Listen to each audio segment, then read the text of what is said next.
بسم اللہ الرحمن الرحیم۔ ہم وطر کی نماز کی نیت کریں گے، لیکن دیکھیں پاؤں کو اتنا نہیں چوڑا کرنا جیسے مردوں کی مشابہ ہے، تو ہمیں عورت بن کے رہنا ہے، سمٹ کر اپنے آپ کو رکھنا ہے۔ نیت بننی ہے وطر کی، لیکن پردے کے اندر بنے تو بہت بہتر ہوگا۔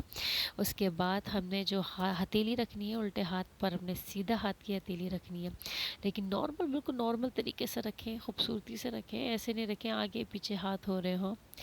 آپ نے بسم اللہ پڑھ کے سورہ فاتحہ پڑھنی ہے، اس کے بعد آپ نے سورہ اعلیٰ پڑھنی ہے، سبح اسم ربک الاعلیٰ پڑھنی ہے، پھر آپ نے رکوع میں جائیں گے، رکوع کی تسبیح پڑھیں گے، پھر آپ سمیع اللہ لمن حمدہ ربنا لک الحمد کہتے ہوئے آپ نے فوراً سجدے میں جانا ہے اور سجدے کی تسبیحات پڑھنی ہے، سبحان ربی الاعلیٰ، سبحان ربی الاعلیٰ، سبحان ربی الاعلیٰ۔ اس کے بعد اللہ اکبر کہہ کے پھر سے سجدے میں جائیں گی، سجدے سے اٹھیں گی۔ آپ دیکھیں آپ کا پاؤں اس طرح سے باہر ہونا چاہیے، ٹھیک ہے نا، ٹخنے اس طرح سے سمٹے ہوئے ہوں گے تو زیادہ بہتر ہے۔ پھر آپ نے دوسری رکعت کی نیت کرنی ہے، دوسری رکعت میں آپ نے بسم اللہ الحمدللہ پڑھنا ہے، یعنی کہ سورہ فاتحہ پڑھنی ہے، اس کے بعد قل یا ایھا الکافرون پڑھنی ہے۔ میں سنت طریقہ بتا رہی ہوں وطر کا۔ پھر اسی طریقے سے رکوع کرنا ہے، سجدہ کرنا ہے، سجدے میں آپ چاہے تو جتنی چاہے تسبیحات پڑھ سکتی ہیں، 3 5 7 مرتبہ آپ تسبیحات پڑھیں، سبحان ربی الاعلیٰ پڑھیے۔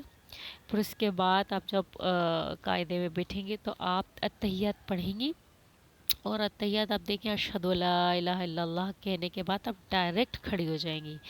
ڈائریکٹ کھڑی ہونے کے بعد آپ بسم اللہ الرحمن الرحیم پڑھیں گی، سورہ فاتحہ پڑھیں گی، اس کے بعد آپ قل هو اللہ احد پڑھ کے پھر آپ رفع یدین کریں گے، یعنی کہ اللہ اکبر کہہ کے پھر سے آپ نیت باندھیں گی اور آپ دعائے قنوت پڑھیں گی، ٹھیک ہے، دعائے قنوت پڑھیے۔ اس کے بعد آپ رکوع میں جائیے، رکوع کی تسبیحات پڑھیے، پھر وہی سمیع اللہ لمن حمدہ ربنا لک الحمد کہتے ہوئے سجدے میں چلی جائیے، سجدے کی تسبیحات پڑھیے۔ اس کے بعد آپ نے دونوں سجدے کرنے ہیں، اور دونوں سجدے کرنے کے بعد آپ نے اتحیات پڑھنی ہے، پوری اتحیات پڑھیے، اتحیات پڑھیے۔ اس کے بعد آپ درود شریف پڑھیے، درود شریف پڑھنے کے بعد آپ جو چاہے عربک دعا پڑھ سکتی ہے۔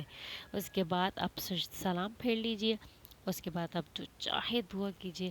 اللہ تعالیٰ آپ کو اور ہم سب کو نماز کا پابند بنائے، آمین ثم آمین۔